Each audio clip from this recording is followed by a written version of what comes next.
નમસ્કાર, આપ સૌને વત સાવિત્રીની હાર્દિક શુભેચ્છાઓ। આવો આજના પાવન દિવસ પર મળીને સાંભળીએ આજની વ્રત કથા।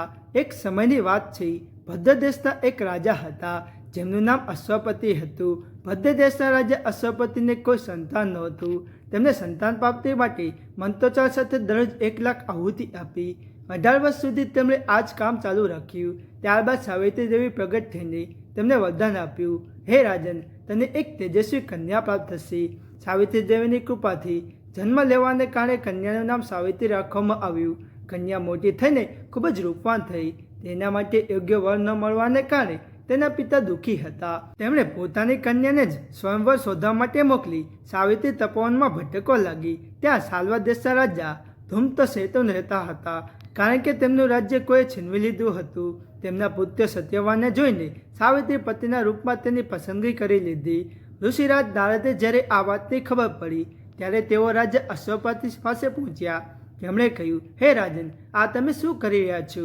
સત્યવાન ખૂબ જ ગુણવાન છે, ધર્માત્મા છે, બળવાન છે, પરંતુ તેનું આયુષ્ય ખૂબ જ નાનું છે। તે અલ્પ આયુષ્ય ધરાવે છે। આજથી 1 વર્ષ પછી તેનું મૃત્યુ થઈ જશે। ઋષિરાજ નારદની વાત સાંભળીને રાજા અશ્વપતિ ઘેરી ચિંતામાં ડૂબી ગયા। સાવિત્રીએ પોતાના પિતાને ચિંતાનું કારણ પૂછ્યું તો રાજાએ કહ્યું, પુત્રી, તે જે રાજકુમારને પોતાના પતિ તરીકે પસંદ કર્યા છે તે અલ્પ આયુ છે। તું કોઈને અન્યને પોતાનો જીવનસાથી બનાવી લે। આ વાત પર સાવિત્રીએ પોતાના પિતાને કહ્યું, પિતાજી, આર્ય કન્યાનો પોતાના પતિની પસંદગી એક જ વાર કરે છે। રાજા એક જ વાર જ્ઞાન આપે છે, પંડિત પણ એક જ વાર પ્રતિજ્ઞા કરે છે, કન્યાદાન પણ એક જ વાર કરવામાં આવે છે। હું તો તેમની સાથે લગ્ન કરીશ।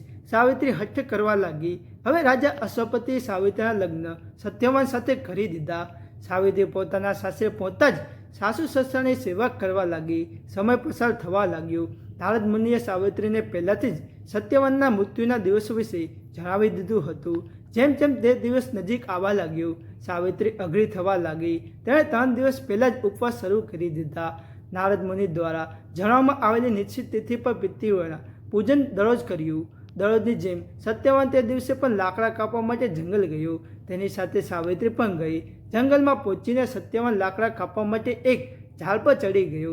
ત્યારે જ તેના માથામાં અસહ્ય દુખાવો થવા લાગ્યો।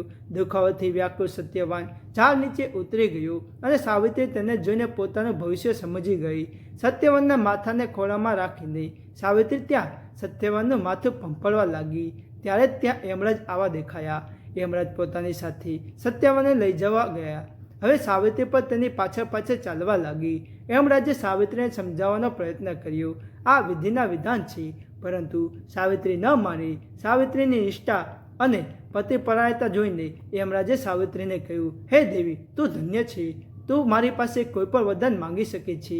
સાવિત્રીએ કહ્યું, મારા સાસુ સસરા વનવાસી છે અને અંધ છે। આપ તેમને દિવ્ય જ્યોતિ પ્રદાન કરો। યમરાજે એવું જ કર્યું અને કહ્યું, જા, તારી ઈચ્છા પૂરી થઈ જાય, હવે પછી પાછી ફરી જા।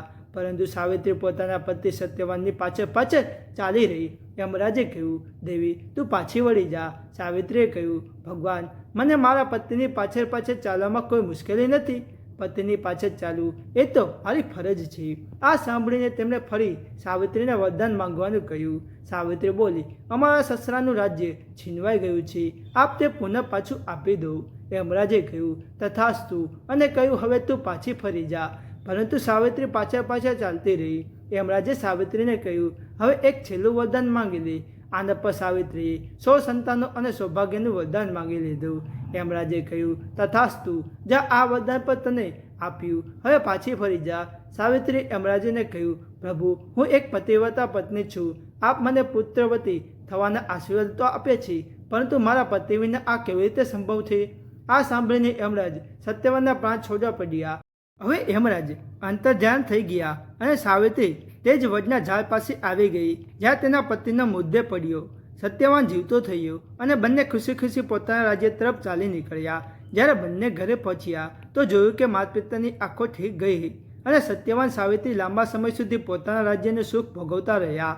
આ જ રીતે પતિવ્રતા સાવિત્રીની જેમ સૌથી પહેલાં સાસુ સસરાની પૂજા કરો, તેમના આશીર્વાદ લો અને પછી વ્રત સાવિત્રીનું વ્રત કરીને આ કથા સાંભળો। આનાથી વૈવાહિક જીવન સારું રહે છે, જીવનસાથીનું આયુષ્ય લાંબુ થાય છે અને કોઈ આવેલી આફત હોય તો પણ તે ટળી જાય છે।